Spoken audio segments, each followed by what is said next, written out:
da Roncar, para essa incrível moto que é a Triumph Tiger 800. A Roncar desenvolveu para ela o nosso já conhecido no mercado conjunto de baús e suportes, tá? Trata-se do baú traseiro e os laterais.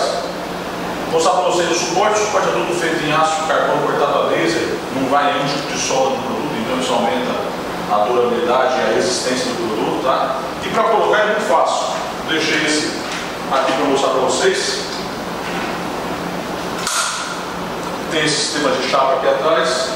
Só você colocar certinho na localização adequada, para vocês entenderem. Colocou.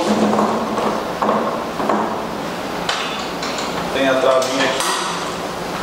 Bem simples. Travou, está pronto. Vai aumentar bastante a capacidade de carga da moto, porque os baús laterais eles são de 33 litros e o traseiro é de 35.